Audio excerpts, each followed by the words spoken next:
Australia's weather looking very extreme at the moment from one end to the other. So for the latest now, let's bring in Rob Sharpe. Rob, so walk us through this wild weather at the moment. Yeah, it's been remarkable what we've been seeing. Of course, we'll start in Queensland where the flooding has been near record-breaking in many cases, particularly around Cardwell and Ingham, where rain totals over the last week have reached as high as 1,400 millimetres. So that's a huge volume of rainfall. Right now, it has eased back in Townsville, but you can see we've got this line of showers and thunderstorms heading in towards Cairns again, and so we're starting to see those rainfall totals climb once more. Now up to 113 in Cairns. Townsville, since 9 o'clock yesterday, has only picked up 50 millimetres. So for all of our really serious flood zones, we've seen a notable easing trend. Meanwhile, further inland, we've also started to see the rain spreading through. So Julia Creek, 78 millimetres. But zooming back in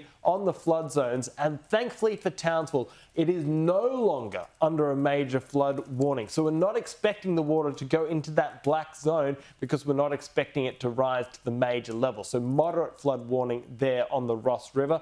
The flooding around Ingham and Halifax and areas further inland is pretty much at its peak or already falling, courtesy of the lack of rain in the last 24 hours, or relative lack. Whilst around Garoo, we've still got that major flood warning as well. But severe weather warning still in place from Cardwell down to the western suburbs of Townsville at the moment for heavy rain. But again, we're not expecting that intense rain that we've seen at times over the last few days. So looking at the forecast for today, we've got these areas of rain and thunderstorms, and it's likely to continue for the following days.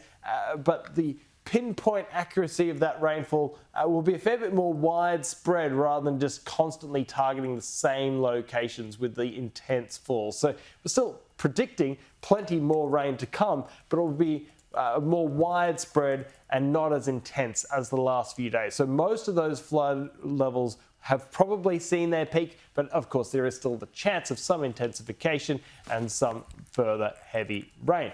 Now, the other stories of the day are the fires that are burning in western parts of Victoria in the Grampians, still an emergency situation there. Plus, we've got a couple of emergencies around Bunbury in the southwest of the country.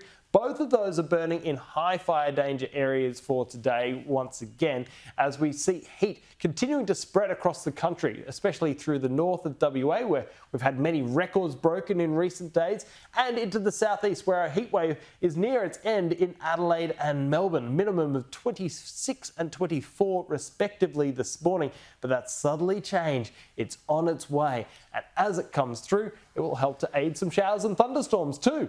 Those will primarily be in Tasmania and Victoria today, with damaging winds, heavy rain and large hail all a chance in those red shaded areas. So a pretty wild day of weather across the country. Even Melbourne a chance to see that shower or storm later today. 36 the expected top before the cooling comes through this afternoon. Rob, thanks.